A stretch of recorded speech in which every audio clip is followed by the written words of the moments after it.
안녕하십니까. 중신협의 김홍석 부장입니다. 제가 이번에 강의할 내용은 여신 보고서 작성 방법에 대해서 말씀드리겠습니다. 먼저 제 소개를 드리겠습니다. 제가 신협 들어와가지고 제가 어떤 업무하고 도움이 되지 않겠는가라는 측면에서 도전해서 지금까지 취득했던 자격증을 한번 쭉 나열을 한번 해봤습니다. 몇 개 안 되지만 공인중개사를 제가 18회 때 땄던 것 같고요. 여신 심사역, 그 다음에 은행 FP, 그 다음에 MBA 14기, 그 다음에 한밭대학원 12기 이렇게 좀 과정을 이수했던 것 같고요. 업무와 연관해서 이제 여기 나열하지는 않았지만 뭐 건설 안전이라든지 그런 것도 좀 한번 따봤던 것 같습니다. 일단 공인중개사 이런 부분들 제가 주변 저희 대출 담당한 친구들한테 제가 항상 말씀드리길 한번 따보면 어쩌겠나. 이 업무하고 상당한 연관성도 있고 업무를 취급하시다 보면 본의 아니게 의무로 양으로 도움이 많이 되는 그런 자격증인 것 같습니다. 일단 강의를 시작하기 앞서 이 자료를 마련해 주신 이문규 본부장님, 강윤수 팀장님, 그리고 이 편집하느라 고생 많이 하신 우리 박민수 주임님께 감사 말씀드립니다. 일단 순서는 여신 심사에 대한 의미와 그 다음에 제가 주로 지금 대출 취급을 해오면서 어떤 경험을 바탕으로 해서 소규모 자영업자에 대한 임장, 공사 중인 현장에 대한 임장, 그다음 담보물에 대한 임장, 그다음 심사평가서에 대해서 어떤 필수적으로 들어가야 될 어떤 기재사항이라든지 이 부분에 대해서 말씀드리고 이후에 어떤 저희 조합에 했던 대출 샘플과 그다음에 다른 조합에 있던 샘플까지 말씀드리겠습니다. 이제 먼저 여신 심사란입니다. 여신 심사를 이제 한마디로 정의를 한번 해봤습니다. 이거 어디에 나와 있는 건 아니고 제 생각을 정리해 본 건데요. 어떤 의사결정 과정이지 않나. 우리가 대출을 취급할 것인지 아니면 부결을 낼 것인지 이런 결정 과정에서 이 사람과 처음에 첫 대면과 동시에 여신 심사 어떤 그 대출 담당 직원의 초기라 그러죠. 어떤 상담을 하고 말 몇 마디, 많은 말도 필요 없는 것 같습니다. 말 몇 마디를 나눔으로 해서 이분께 대출을 해줄 것인가 말 것인가 이런 측면들에 대해서 결정이 나지 않는가 그런 생각이 듭니다. 그래서 이런 부분 처리할 때 의사결정권자가 이제 흔히 조합에서는 예사장님이 되겠죠. 대출 취급을 하는데 결정을 내리시는데 도움이 될 수 있게끔 그걸 보고하는 과정을 저는 여신 심사라고 생각을 하고요. 최종적으로는 물론 어떤 페이퍼에 의해서 결론이 나겠지만 그 이전에 대출 취급하기 위해서 현장을 나가거나 이런 부분들이 신중하게 잘 이루어져야 되고 상담 과정에서 어떤 특이사항이 있었거나 이런 부분들에 대해서 잘 전달하는 그런 부분 자체가 여신 심사의 시작이고 나중에 최종적으로는 그게 마무리지 않는가라는 생각이 좀 듭니다. 저희 신협 같은 경우에 어떤 이제 중앙 직원분도 계시지만 저희들이 다른 일반 핀테크 회사라든지 아니면 일반 1금융권에서는 저희들이 취급하는 이런 모든 이 절차 쉽게 얘기를 하면 이쪽에 보이시죠? 신용도 체크라든지 아니면 이쪽에 잠깐만요. 넘어가 버렸네요. 죄송합니다. 일단 대출 취급 과정을 먼저 말씀드리게 되면 처음에 말씀드렸던 대출 상담을 하고 이후에 대출 신용도 체크를 해서 심사를 해서 대출 나가는 실행 과정 이 자체 전체 과정을 갖다가 대출 심사의 과정이라고 생각을 하고 있습니다. 그래서 다음번 부분을 제가 말씀드리기 좀 약간 섞인 것 같습니다. 일반 저희 신협에서는 대출 담당 직원이 어떤 대출 심사에 대한 부분들에 대해서 다 꼼꼼하게 물론 서류도 체크하고 사람과 어떤 상담하는 과정이라든지 이런 부분들 다 이루어지는데 일반 핀테크라든지 1금융권에서는 이런 시스템 자체가 이분이 접수를 하고 어떤 입력을 함과 동시에 심지어는 입력을 하지 않더라도 어떤 스크래핑에 의해서 데이터가 자동으로 물고 옵니다. 그래서 이분께 대출 얼마를 해줄 수 있다. 아니면 대출이 가부간의 결정이나 이런 부분들이 자연스럽게 되다 보니까 이런 부분들이 그쪽은 시스템이 잘 이루어져서 돼 있다면 저희들만의 뭔가 큰 강점이 하나 필요할 것 같은데 이 부분들은 저희들이 아까 제 앞전 차시에서 말씀하셨던 박소영 차장님처럼 직원들이 그만큼 무단하게 노력을 해서 뭔가 차별화를 이 중에서 이분들한테 은행의 시스템에서 뭔가 부족하지만 우리는 이 부분들을 할 수 있다. 흔히 하는 말로 저희 신협에서 은행에서 취급하고 있는 모든 대출이 100% 신용 대출이 나갈 수 있고 담보대출이 100% 나갈 수 있는 이런 물건들이 저희 신협에 찾아와 준다면 참 감사하겠지만 저희들이 애석하게도 그때 보면 대출이 100%짜리 들어온 게 아니라 이제 한 95%, 아니면 97%이 정도 되는 물건들이 들어온다 했었을 때 여기에서 과연 이 95%, 97%이 정도 되는 이 물건들을 어떻게 잘 분석을 해서 우리 100%짜리를 만들어낼 것인가, 아니면 우리 어떤 수익까지 더 가져올 수 있게 110% 이상의 어떤 역할을 할 수 있는 이런 심사 과정이 상당히 중요하다라고 생각을 합니다. 이래서 저희들이 대출 취급을 한다면 사전 심사에 대한 부분이 상당히 중요한 것 같습니다. 예를 들어 대출 신청이 들어온다면 내 돈이라면 어떻게 할 것인가. 항상 저는 대출을 제가 97년부터 가지고 지금까지 대출을 쭉 해왔었는데요. 대출하면서 첫 번째 기준으로 삼았던 게 제 돈이라면 이 대출을 어떻게 해볼 것인가. 그런다면 이분한테 대출해 줬을 때 어떻게 신용 보강을 할 거며, 아니면 이 물건에서 이러이러한 부족한 부분들을 어떻게 보강을 할 것인가. 항상 그런 고민을 해왔던 것 같고요. 이따 추후에 어떤 제 사례적인 측면으로 제가 이미지를 같이 넣어줬으면 좋겠는데 좀 이미지를 잘 못 보고 있습니다. 어떤 과정에서 이런 부분들로 나중에 보강하는 과정이라든지 그 관계를 한번 말씀 한번 드려보겠습니다.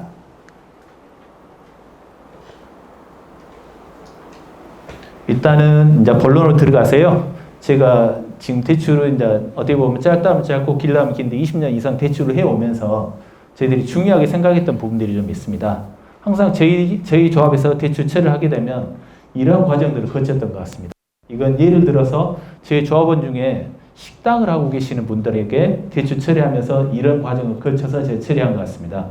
일단 첫 번째로 자영업자, 예를 들어서 식당을 기준으로 한다 했으니까 예를 들어 저녁 식사 장소다.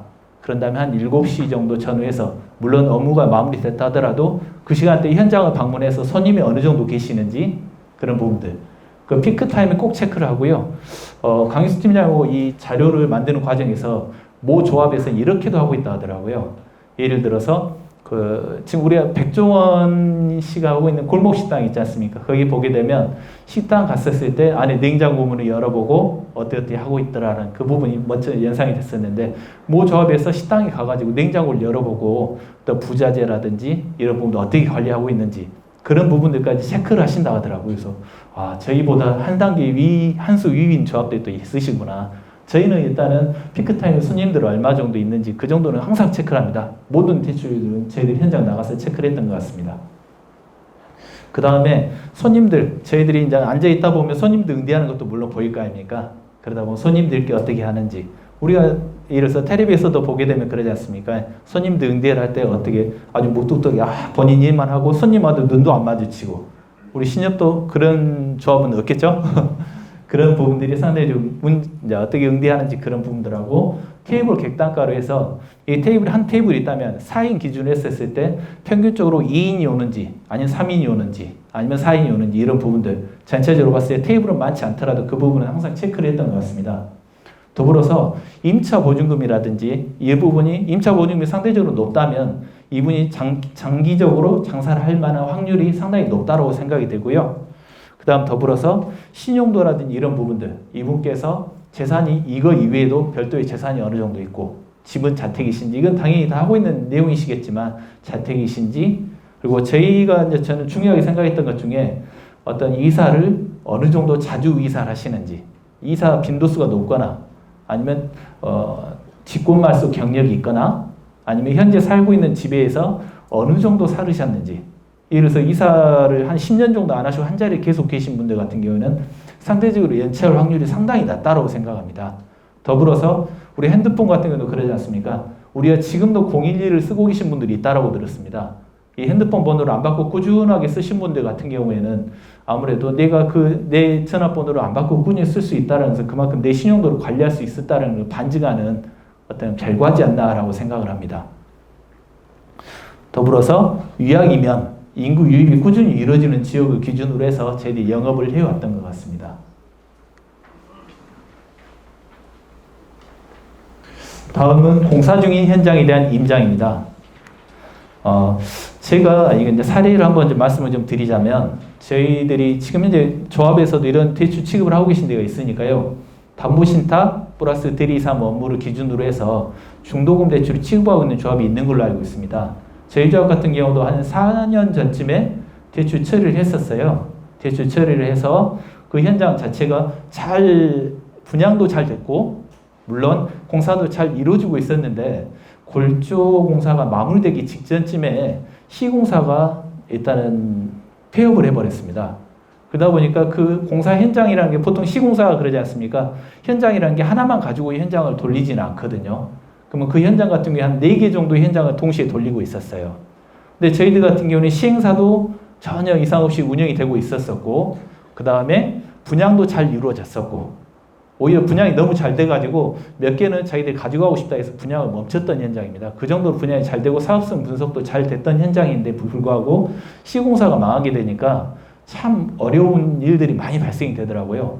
현장이 딱 멈춰있는 상태에서 잘 굴러가게끔 하는 데까지 제 기억에 한 6개월 정도는 현장을 한 일주일에 한 번씩 그 현장을 다 돌았던 것 같습니다.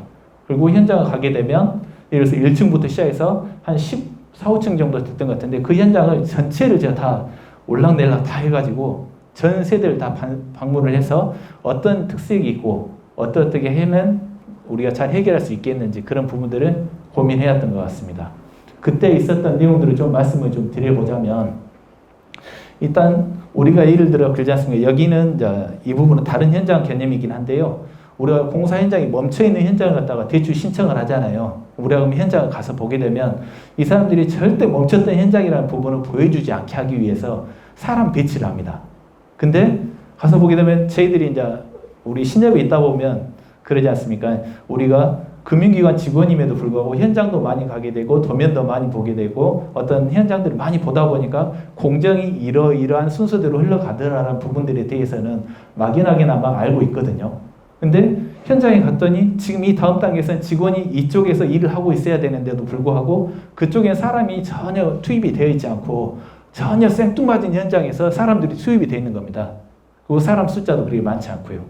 이건 첫 번째로 어떤 얘기냐면 저희들이 우리가 대출을 현장 실사로 온다 그러니까 사람 투입을 해가지고 무조건 그냥 앉혀놓은 겁니다. 그냥 사람들이 일하고 있는 것처럼 잘 굴러가고 있는 현장처럼 보일 수 있게끔 그렇게 하고 있는 부분이라고 생각이 듭니다.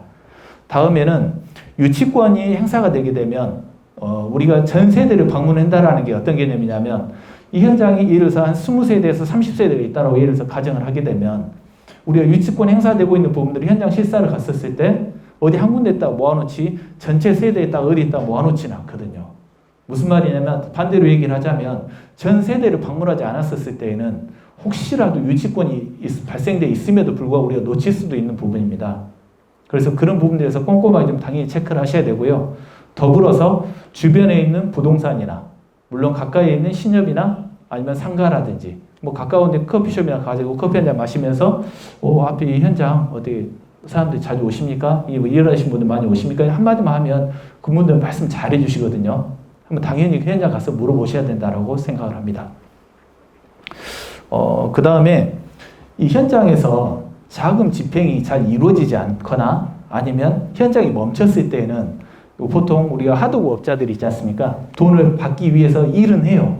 당연히 일은 합니다. 근데 이래서 이 현장, 여기를 현장이라고 가정했었을 때 이 세 개의 면에 대해서 이 몰딩이 되어 있지 않습니까? 그럼 이쪽 면에 몰딩이 전 세대가 다 동일하게 딱 빠져 있습니다. 이거는 어떤 얘기냐면 예를 들어서 돈은 집행이 됐는데 한 절반 정도 집행이 되고 절반이 돈을 아직 못 받았다는 것을 이 돈 주면 나 할게라는 그 부분이 깔려 있는 겁니다. 이 현장 자체가. 그런 것들을 우리가 가서 캐치를 하시면 큰 도움이 되실 것 같아요. 현장 제가 갈 때에는 예를 들어 타일 같은 경우도 다 두들겨 보거든요. 제가 계단을 올라가게 되면 천천히 걸어서 다 올라가면서 타일을 두들겨 보게 되면 우리 공명음이라고 그러죠. 이렇게 세면이 제대로 다 차 있게 되면 소리가 좀 덜 울리거든요. 근데 돈을 제대로 안 준 데들을 보게 되면 물론 세면 공법 자체가 서서히 붙이는 개념이긴 한데 떠 있는 공간이 상당히 크게 떠 있는 데들이 좀 있을 수 있습니다. 아니면 우리가 현장에 있었을 때 옆에서 이렇게 딱 보게 되면 현장 자체가 삐뚤빠뚤 되어 있는 경우들도 간혹 있으세요. 그런 데들은 돈 자체가 좀 집행이 잘 정상적으로 이루어지지 않을 가능성이 상당히 높습니다. 그래서 현장 갔을 때는 사소하지만 타일도 한 번씩 두드려 보시고 그 어떤 자재라든 이런 것들도 자재 관리 상태나 이런 것들을 보시게 되면 특히 공사 중일 때는 그 부분이 캐치하기 참 좋으실 겁니다.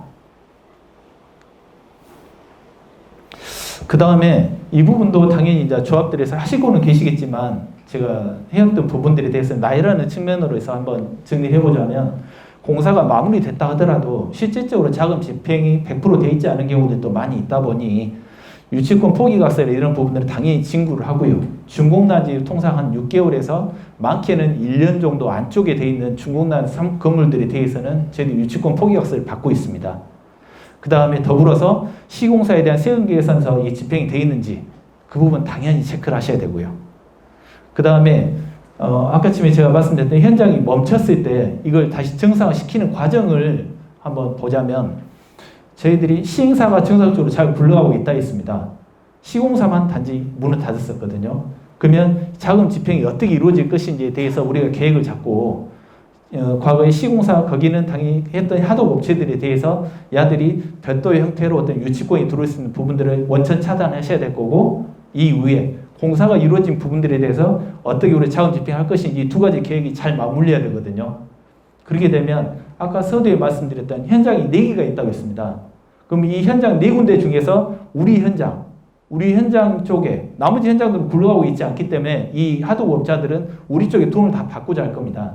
근데 이 부분들을 당연히 우리가 커트를 해줘야 되거든요. 이거를 커트를 못 하시게 되면 이 현장은 끝까지 마무리 시킬 수가 없습니다. 그래서 저희들이 그 당시 때 그 현장 공사 집행된 것들 전체 다 분석을 해가지고 자금 집행 자료를 다 받고요. 그 다음에 했던 것이 어떤 거였냐면 하도급자들 전부 다 저희 사무실 3층에 다 모이라고 했습니다. 그래서 전체 다 앉혀놓고 거기서 앞으로 받아야 될 돈들 현재까지 자금 집행된 내역들에 대해서 전부 다 달라고 했습니다. 그래서 거기다 법인 인가까지 첨부를 해서 현재 도급 계약서 그 하도급 계약서가 돼 있을 거 아닙니까? 그 부분에 대해서 얼마 받기로 했고 현재까지 얼마까지 받았고 이 부분에서 전부 다 싹 법인 인가까지 해서 제가 다 달라고 했거든요. 그래가지고 그것과 시행사에서 과거에 시공사 문 닫았던 그쪽 회사하고 자금 집행했던 내역들을 일일이 대조를 했습니다. 당연히 안 맞을 확률이 높죠. 그래서 거기다가 어떤 부분을 제가 첨부를 했냐면 도급계약서에 대해서 예를 들어 장난을 치거나 아니면 다른 현장에 있는 자금 집행할 내역들에 대해서 같이 이쪽에 이 현장에 첨부를 하게 되면 자금 집행에 대해서는 그 현장은 가장 마지막에 집행을 하겠습니다라고 말씀을 드렸어요. 우리가 그런다면 혹시라도 남이 돈이 남는다면 상관이 없지만 돈이 부족하다 했었을 때에는 그 사람들은 받지 못할 확률도 있기 때문에 그분에서 있는 그대로 내역을 달주더라고요. 그래서 추후에 공정이 예를 들어 한 30가지 정도가 남았다 한다면 시행사한테 그 하도업체 30군데를 지정을 다 해갖고 오라고 했어요. 그래서 그 연락처까지 다 달라 해가지고 그 하도업체들한테 현재까지 가야 될 돈들, 현재까지 받은 돈들 다 일일이 100% 다 전화를 다 해가지고 집행된 내역들, 추후에 집행할 내역들, 우리가 언제 공정이 얼마 됐을 때 돈을 주겠다라는 부분까지 확인을 해서 이후에 그 내용대로 집행해주겠다는 서로 믿음을 주게 되면 그때는 이 현장이 굴러가더라고요. 그때까지 이걸 하는데 6개월 동안 거의 한 일주일에 한 2번 갔다 그랬지 않습니까? 쉬운 일은 아니더라고요. 제가 공사에 대해서 어떤 전문적인 지식이 있었거나 그랬다면 지금보다 좀 달랐겠지만 그 정도는 아니다 보니 좀 더 어려움이 좀 있었던 것 같습니다. 나중에 현장이 다행히도 잘 마무리가 돼서 입주까지 다 시켰었거든요. 근데 입주 다 시키고 나서 보니까 현장이 당초 계획보다 한 1년 정도 딜레이가 되더라고요. 6개월 늦었음에도 불구하고 우리가 전문가가 아닌 사람들끼리 모여서 이거 현장을 마무리 지다 보니까 한 1년 정도 딜레이 돼서 결국엔 입주를 시켰습니다. 예, 그랬던 현장이 있었습니다.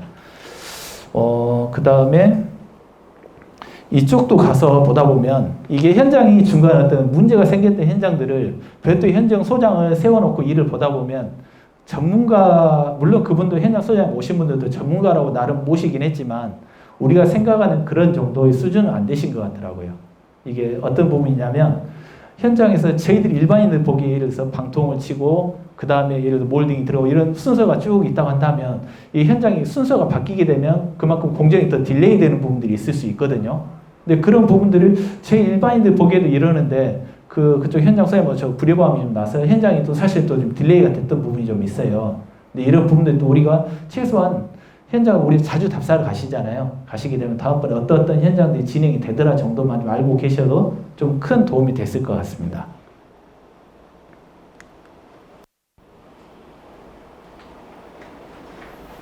중복되지만 담보물에 대한 인정입니다. 이제 조금 전에 말씀드렸던 부분은 공사가 진행 중인 현장이었다 한다면 담보물이 다 됐다고 한다면 이 부분에서 또 보셔야 될 부분이 우리가 이것은 제가 예를 한번 들어보자면 다가구 주택이라든지 다세대 아니면 우리가 연립주택 규모 중 소규모 주택이었을 때 내용을 보시게 되면 그 공부와의 일치 여부를 꼭 보셔야 됩니다.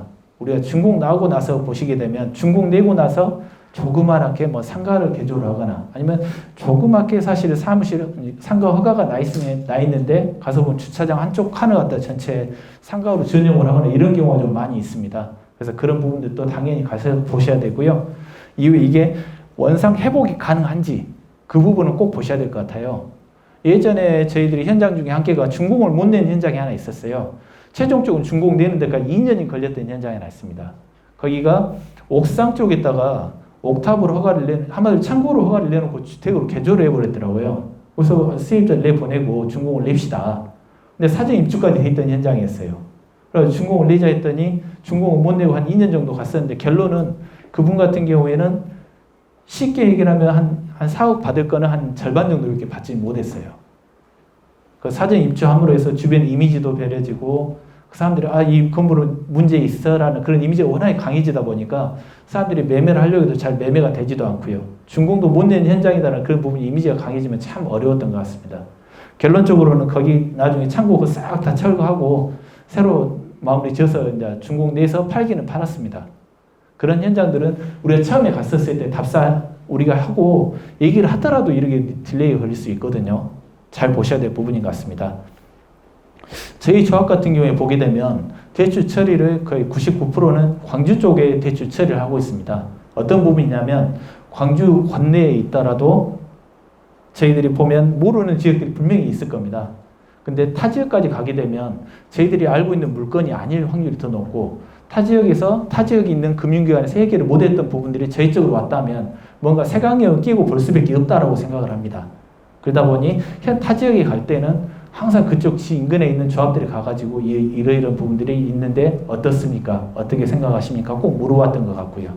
그래서 저희 조합은 대부분 광주 지역을 위주로 처리를 했었고요. 아까 전에 공사 마감 상태 말씀을 드렸는데 공사 마감 상태는 우리가 실질적으로 물건은 그대로 머물러 있지만 많은 것들을 얘기를 합니다. 현장 외부에 밖에서 봤었을 때 보이는 부분들 아까 마감 상태가 어떤 부분이 하나씩 빠져있다든지 이런 부분들은 참 중요하게 준공 공사 중에도 중요하지만 준공 이후에도 돈이 다 집행이 안 돼 있을 가능성이 있다라는 부분을 항상 머릿속에 염두를 두고 물건을 보시면 좀 도움이 되지 않겠는가라는 생각이 듭니다. 그 다음에 이 부분은 지역에 따라서 매가 형성 기준이 특이한 지역이 있다라고 얘기를 했는데요. 이게 어떤 내용이냐면 한 10년 전쯤이었던 것 같습니다. 광주 쪽으로 보자면 대인동이라든지 실동을 얘기해도 될까 모르겠는데 대인동이라든지 이쪽 동네 같은 경우에 과거에 보면 우리가 매가가 한 5억 정도 된다 하면 실제로 감정을 돌리게 되면 감정은 한 정식감이 한 10억 정도 한 배 정도 나왔던 것 같습니다. 이런 지역들은 어떻게 보면 우리끼리 얘기를 하면 좀 사기꾼들이 좀 많이 달라붙기 참 좋은 구조라고 보실 수 있어요. 이분들이 물건 나 평가 이러이러한 물건이 있으니까 평가서를 들고 다닙니다. 그분들 특색이 평가서를 들고 와서 이러이러한 평가 나오는데 대출 얼마나 해줄 수 있어요? 라고 그렇게 얘기를 하면 주변 사례나 부동산을 쭉 돌아보게 되면 평가서가 당연히 과대평가되어 있는 데다가 원래 그쪽 지역 자체가 평가가 또 잘 나오는 지역입니다. 그런 지역들 같은 경우 광주에도 지금 현재도 많이 있습니다. 그런 지역들 같은 경우 좀 조심하셔야 되지 않겠나 그런 생각이 듭니다. 저희는 그래서 담보 물건이 들어오게 되면 혼자 가는 게 아니라 무조건 2인 1조로 갑니다. 왜 그러냐면 물건 아까 제가 말씀드렸던 현장들을 본다 했었을 때 제가 물론 전체를 다 보면 좋겠죠. 예를 들어서. 근데 쟤는 이거 못 봤는데 같이 온 다른 친구가 이 부분을 봐준다면 당연히 실수할 확률도 당연히 줄여지고요. 그 다음에 자연스럽게 업무 인수인계도 되고 훈련도 되고 그러는 것 같습니다. 그런 측면에서 현장은 항상 2인 1조로 가고 있습니다. 그 다음에 지금 저는 이게 상당히 중요하다고 생각을 하는데요. 건축을 하시는 건축업자분들이 제 쪽에 조합원 중에 많이 계세요. 근데 이분들 같은 경우에 항상 건축을 해가지고 매매를 하게 되면 매수인과의 관계를 저희는 꼼꼼히 보거든요. 그래서 이분을 신뢰할 수 있다 없다는 첫 번째 가장 중요한 기준은 뭐냐. 매수인과 관계에서 나중에 건물 팔고 나서 그분들하고 원수 되신 분들이 있으세요. 뭐 해주라고 한다 하자 이 부분 하자가 있는데 뭐 해주라고 했었을 때 그분들이 협조를 안 해주게 되면 그분들과 당연히 척을 질 수밖에 없겠죠. 그래서 그 매수인과 관계가 참 좋으신 분들 같은 경우는 추후에 어떤 하자가 발생이 했었을 때 하자를 잘 봐주시고 뭔가 뭐 예를 들어서 추가적으로 건물을 짓다 보면 그러지 않습니까? 이쪽에 번호키가 아닌데 번호키를 달고 싶다거나 아주 사소한 거거든요. 그런 것들마저도 안 해주는 사람들이 있고 그걸 쉽게 해주는 분들이 있다 보면 현장에 이분들이 어떤 마인드를 가지고 건축을 하는지를 알 수가 있다고 생각이 듭니다. 그런 측면에서 미술과 관계는 항상 반드시 체크를 하셔야 된다고 생각을 합니다. 그 다음은 담보 물건입니다. 예, 이것은 제가 지금 현재 심사 보고서에 대한 측면으로 말씀드리다 보니까 물건이 들어오게 되면 물건의 종류는 당연히 우리가 반영을 해줘야 될 거고요. 뭐 상가인지 아파트인지 아니면 일반 이런 다세대 연립 이런 종류인지 당연히 분석을 해야 될 것 같고요. 저희들이 규제라든지 낙찰가율에 대해서 항상 분석을 합니다. 저 같은 경우 한 일주일에 한 번 정도는 항상 낙찰가율 분석을 해보거든요. 왜 그러냐면 우리가 예를 들어서 지금 최근 이슈가 보니까 주택에 대해서 상당히 규제가 좀 많이 들어오고 있지 않습니까? 그리고 예전에 보면 우리가 법인에 대해서 임대사업자나 법인들에 대해서 우리가 주택대출을 못하게 막혔지 않습니까? 이 상황이 발표가 된과 동시에 우리 그때 저는 이래 되겠구나. 누구나 당연히 다 예상할 수 있었겠지만 법인이 그 이전까지는 법인들이 그렇게 주택에 대해서 낙찰을 많이 받아갔었는데 그 이후부터는 법인이 받는 경우가 한 50건에 한 건이 있을까 말까 정도로 그 정도로 없어져 버리더라고요. 그 다음에 세금이라든지 이런 부분들에 대해서도 우리가 지금 현재 가장 이슈가 되고 있는 종합부동산세라든지 이런 부분들에 대해서도 법인에 대해서는 지금 6% 단위세율로 지금 하고 있지 않습니까? 이런 세금 부분에 대한 변동 추이에 따라서도 우리가 접근하는 방식들이 달라져야 되지 않겠는가 그렇게 생각이 듭니다. 정부 정책이나 이런 부분들은 요즘 같은 경우에 정책이 뭐 24번 나왔다 그러는데 정책이 자주 바뀌지 않습니까? 저희들이 업무하면서도 상당히 좀 조심스럽게 보고 있는 부분인데 정책 변화는 아주 첨예하게 우리가 보고 있어야 되지 않나. 저희들도 퇴근하고 나서도 항상 어떤 정책이라든지 이런 부분들을 봐보고 있거든요. 그 다음에 해당 물건에 대해서 사용 목적을 당연히 봐야 됩니다. 무슨 말이냐면 해당 건물에 대해서 내가 세를 놓기 위해서 건물을 취득을 하는지 아니면 내가 직접 취득을 해서 내가 직접 운영을 해서 어떤 가게를 오픈을 해서 운영하기 위해서 취득을 하는지 이거에 따라서는 접근하는 부분 자체가 후자 쪽이 훨씬 더 사고 위험이 더 줄어들게 되거든요. 그런 부분도 당연히 분석을 해야 될 것 같고요. 그 다음에 현장을 가게 되면 일조권이라든지 우리가 일조권 같은 경우도 상당히 중요합니다. 똑같은 예를 들어서 특히나 일종 같은데 이런 데에서는 일조권 받아버리는 건물이 상당히 줄어들게 되거든요. 일종 일반 주거지역 같은 경우 지금 150%지 않습니까? 이종 같은 데 220%긴 한데 일조권 받아버리고 하게 되면 실제로 상가 같은 주차 여유가 있다 하더라도 상가 하나 빼기가 그렇게 어려울 수 있습니다.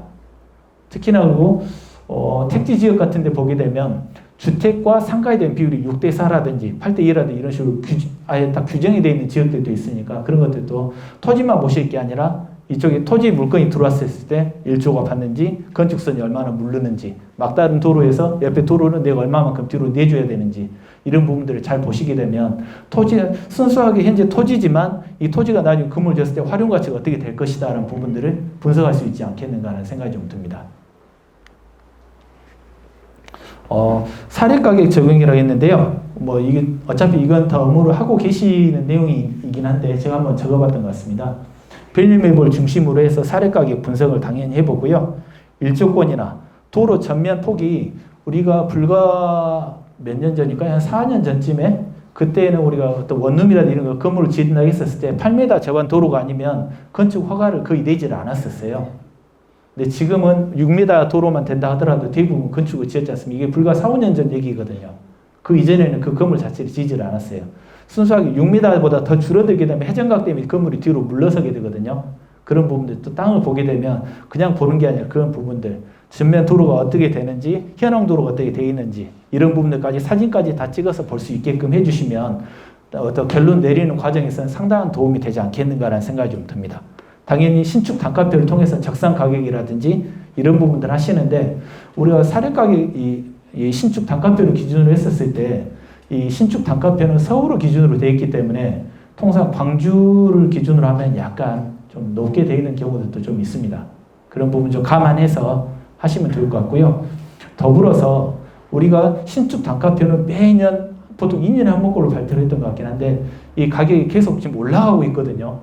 그러다 보면 건물이 예를 들어서 10년 전 건물하고 지금 가장 최근에 지은 건물하고 두 개를 비교를 한다 했었을 때에는 그 당시 때는 공사비가 이 정도 들어갔었고 토지 가격이 이 정도. 그럼 우리가 보통 원가법을 하게 되면 평가가 얼마 정도 될 것이다라는 그 기준 가격이 있을 거 아니었습니까? 여기에 더불어서 감가 상가까지 이루어지게 됩니다.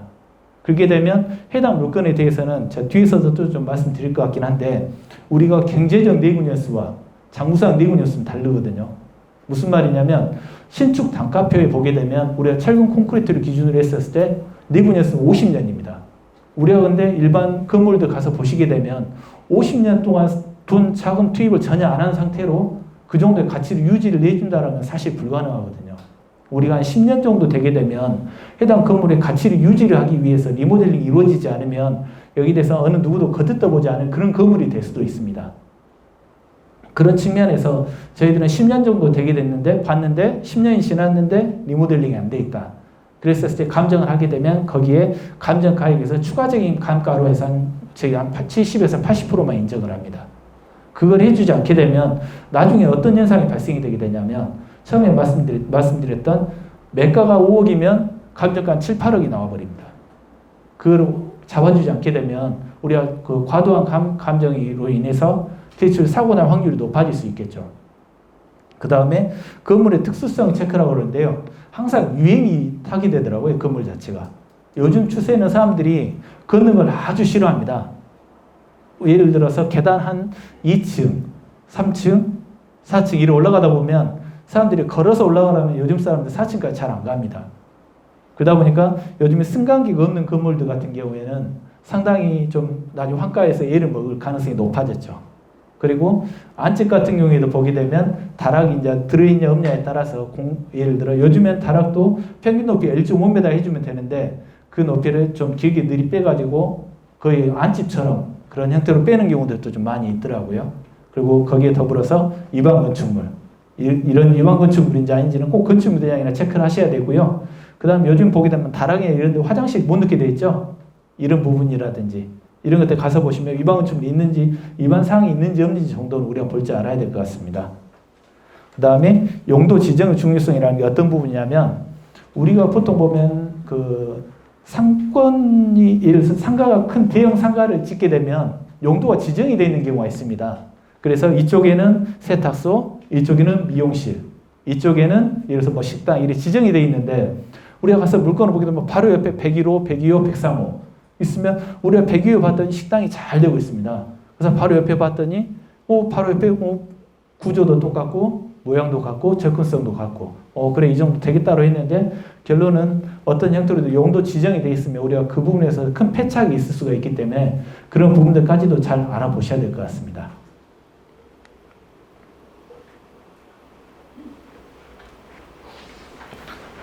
자, 다음은 심사평가서에 대한 기재사항입니다. 자, 심사평가서에서 기재사항을 하게 되면 우리가 심사를 평가를 할 때에는 채무자에 대한 사항들에 대해서 당연히 기록을 하셔야 될 거고요. 다음은 담보물에 대한 컨디션 이런 부분 당연히 기재를 하셔야 될 거고 마지막으로 대출의 조건 세 가지는 필수적으로 들어가야 될 부분이지 않겠는가라는 생각이 좀 들어서 한번 기록을 해봤고요. 저희 조합 사례를 기준으로 해서 한번 말씀드리겠습니다. 먼저 이 부분에 대해서 말씀드리기에 앞서서 저희가 이거 해드리는 부분 자체가 중앙의 공식 양식이 아니다 보니 저희 조합에서는 편의상 이러이런 부분들을 기록을 해주시게 되면 결론을 어떤 심사하는 과정이나 어떤 결제하는 과정에서 어떤 실수 없이 아니면 쉽게 판단을 내릴 수 있게끔 기재가 되더라라는 부분으로 정리를 해본 겁니다. 이게 다른 조합 사례들도 제가 샘플로 넣어놨기 때문에 다른 것들도 같이 보시면 좋을 것 같습니다. 당연한 내용이겠지만 대출 조합 거래 실적이나 신용 등급이나 자금 용도나 이런 부분들 당연히 들어가셔야 될 것 같고요. 타금에 대한 대출이나 이런 부분들은 뭐 당연한 내용이어서 결혼 여부나 단독 세대 이 부분은 한동안은 뭐 잘 아시겠지만 사고 확률이 상당히 높다라고 생각이 좀 듭니다. 더불어서 직업군이나 어떤 소득하고 있는 이 근로기간이라든지 이런 부분들은 상당히 좀 중요한 부분으로 생각이 좀 듭니다. 그리고요, 자, 아까 처음에 여기에다가 제 내용을 했었는데 이쪽에 들어서 좋았는데 채무자의 조건 중에 스토리텔링이라는 표현을 제가 왜 써봤냐면 이분들이 대출이 필요해서 저희한테 상담으로 오시게 되면 나 어떤 부분들 때문에 필요해 라고 오셔서 저희한테 오셔서 상담을 하시게 되거든요. 근데 그래요 하면서 처음에는 얘기를 듣습니다. 얘기를 들으면서 어떤 얘기를 하다 보면 말이 자꾸 바뀌어요.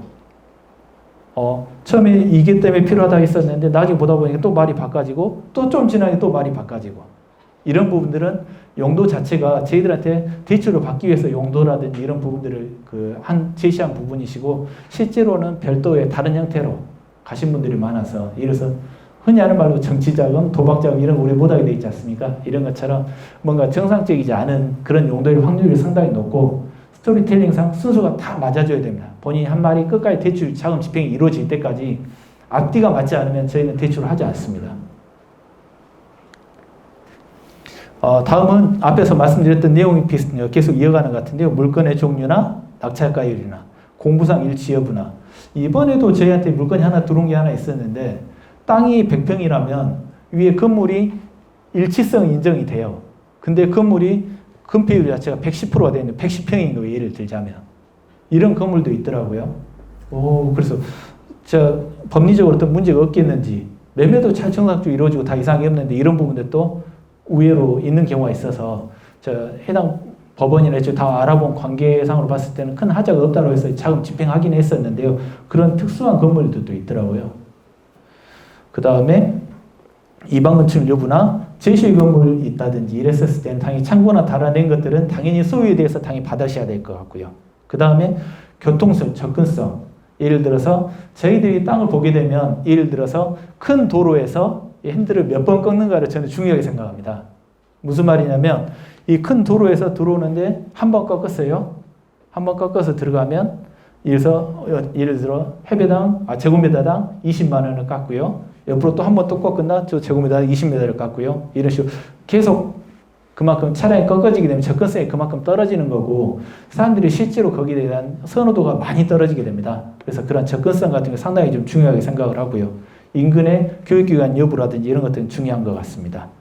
그 다음에 저희들이 이따 후면에서 보여드리겠지만 한눈에 볼 수 있게끔 선순위 감정가 여부라든지 아니면 실질적으로 담보 가액이 중요한데 우리가 지금 중앙의 양식을 기준으로 하게 되면 실제로 해당 물건이 얼마 이것까지만 나오다 보니까 요 실질적으로 대출이 정상적으로 나간 대출인지 아닌지 확인할 수 없어서 실제로 유효 담보가 아까 제가 말씀드렸던 어떤 건물이 10년 이상 됐었을 땐 추가적인 감가까지 해서 실제로 유효 담보가가 어느 정도 됩니다라고 이런 부분들을 설명을 드리는 것 같습니다. 그 다음에 요즘에는 화재보험 가입을 안 하게 되면 저희 의무사항이기 때문에 문제가 되지 않습니까? 그래서 화재보험도 가입했는지 아니면 화재보험 가입을 안 했다면 화재보험 왜 가입을 안 했는지에 대해서 내용이 들어가줘야 됩니다. 무슨 말이냐면 해당 건물이 아주 소소하게 있어서 토지에 대한 비중이 너무 높아서 이 화재보험 가입 대상이 아닌 경우도 있을 수 있지 않습니까? 그러면 그 부분에 대해서 당연히 표시를 해주게끔 그렇게 처리하고 있습니다. 그 다음에 환가성이나 용도의 다양성이나 이런 부분들에 대해서는 앞에 조금 전에 말씀드렸던 내용을 이어간다라고 보시면 될 것 같습니다. 그 다음에 아까 전에 말씀드렸던 내용이 지금 나오네요. 장부적 가치와 경제적 가치는 분명한 차이가 있습니다. 우리가 일반 건물을 10년으로 보고 일반 장부가로는 50년으로 보니까 최근 콘크리트 기준으로 했었을 때 거기에 대한 분명히 있다고 보시면 됩니다.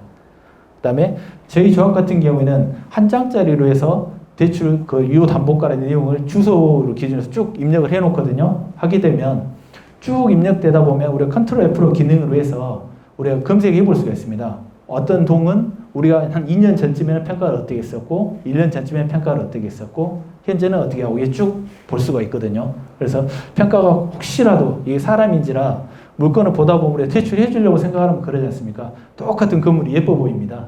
그럴 수가 있어서 이런 어떤 그런 부분 실수를 줄이기 위한 부분들은 쭉 입력해왔던 부분을 누적을 시켜서 과거에 우리가 평가를 어떻게 했었고 이렇게 해오더라. 이 부분을 우리가 기록 누적시켜주는 게 참 중요한 것 같습니다. 다음은 심사평가서에서도 제일 중요한 조건입니다. 우리가 대출하는 첫 번째 목적은 수익을 내기 위한 부분이라면 대출 조건이 아무리 물건이 좋고 한다 하더라도 조건이 좋지 않으면 우리가 쉽게 하는 말로 우리가 우리 대출하기 위해서 고생했던 그 부분들이 수익으로 우리한테 돌아오지 않는다면 이 대출을 안 하니만 못하다고 생각을 합니다. 그런 측면에서 대출 과목이나 적용 금리나 변동 주기나 상환 방법이나 이런 부분들은 당연히 적어주셔야 될 것 같고요. 우리가 요즘에 보게 되면 우리가 대출이 나가고 나서 우리가 요즘에는 장기적인 대출이 많습니다. 보통 우리가 많게는 30년짜리까지 대출이 있다 보니까 이런 대출들 같은 경우에 장기적으로 우리의 물가라든지 어떤 장기적인 리스크에 대해서 해지를 시켜주기 위해서는 당연히 분할 상환이 들어가줘야 되는데 분할 상환율이라든지 이런 것들에 대해서 너무 과도하게 기간을 짧게 잡아버리시게 되면 어떤 현상이 생기냐면 뭐 당연히 다 아시는 내용이지만 우리가 대출을 1억이라는 대출을 취급을 했다고 가정하에 한 분할 상환으로 한 2년 안에 분할 상환을 해버려요. 그러면 아무리 우리가 금리를 높게 받는다 하더라도 결론은 우리 비용 해소하는 데 상당히 애로가 있을 겁니다. 어떤 이자로 비용도 해소하고 이후에 우리한테 수익까지 가져야 될 부분인데 그래서 저희 조합에서는 어떤 일을 하고 있냐면 엑셀로 해서 입력을 해가지고 실제로 비용이 얼마 들어가서 실질적인 유효 수익률이 몇 프로 정도 되는지 그것까지 체크를 해오고 있습니다. 그 부분이 실효금리 체크라고 보시면 될 것 같습니다.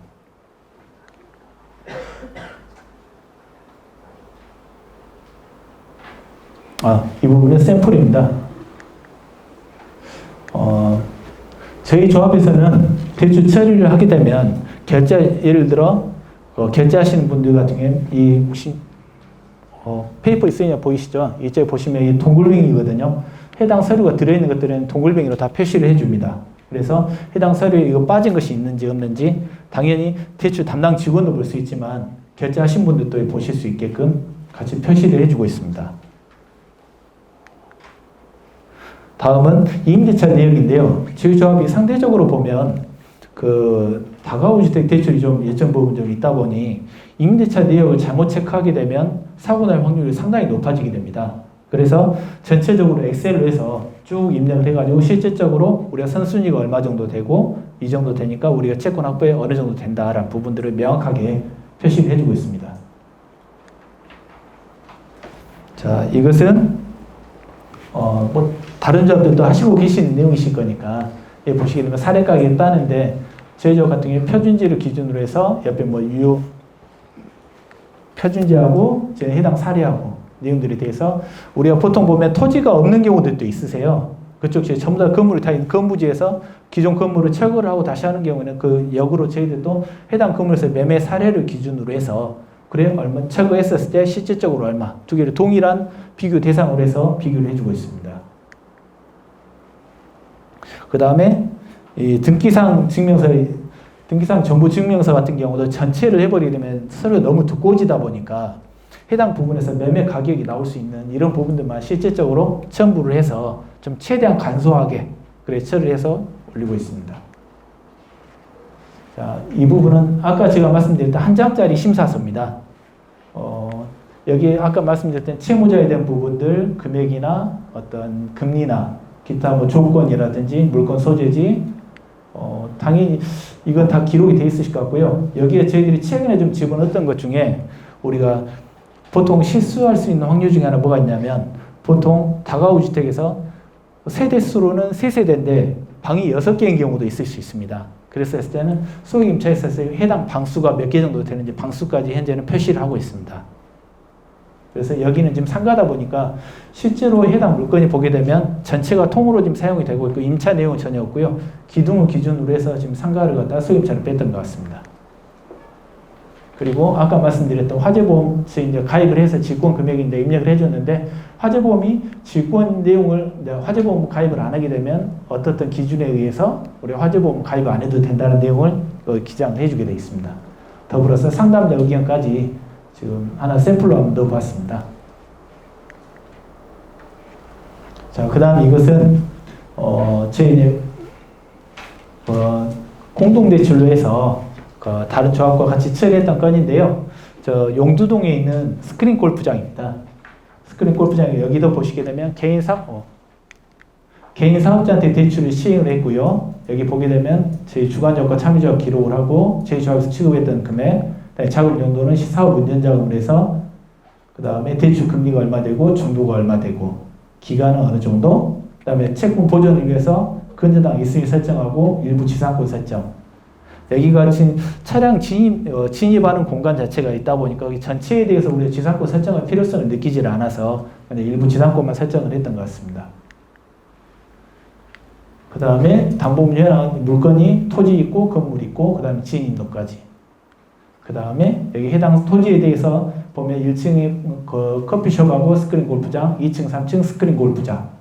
이 소유는 전체적으로 임대 내용은 전혀 없고 전체에 다 채무자가 사용 중에 있었던 건입니다. 이런 식으로 위치도가 좀 넣어주고요. 이쪽에 보게 되면 제가 일부러 좀 개인정보 때문에 좀 가렸습니다. 보면 이쪽이가 스크린 골프장이 있고 옆에 지인도가 또 별도로 있습니다. 여기 전체 사용을 하고 있지만 1층은 그 상가 2칸을 뺐고요. 2층, 3층은 각각 한 칸씩 뺐던 것 같습니다. 그래서 해당 입지에 대해서는 도시적 이런 것들은 당연히 표시해 주셔야 될 것 같고요. 이런 부분을 참고로 좀 보시면 될 것 같습니다. 여기는 원광신여건인데요. 조합마다 약간의 특색이 좀 있어서 샘플을 좀씩 더 넣어봤는데요. 조합마다 보는 관점이 저희하고 좀 많이 비슷한 것 같더라고요. 원광신여 같은 경우도. 저희보다 좀 잘 돼 있는 부분들 같은 경우에 좀 한눈에 좀 들어오게 어떤 신의성은 참 좋더라고요. 보니까. 거기에 MCI 보험이라든 이런 것들도 다 표시가 좀 돼 있고요. 그 다음에 뒤에 보시면 여기 문화신입권 샘플인데요. 문화신입선 보게 되면 좀 더 세분화시켜서 지금 돼 있더라고 보니까요. 그래서 이 부분들도 좀 참고하시라고 지금 넣어놨습니다.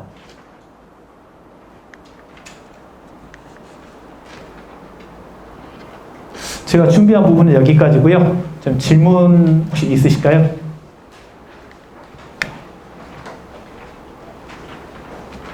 질문 없으신가요?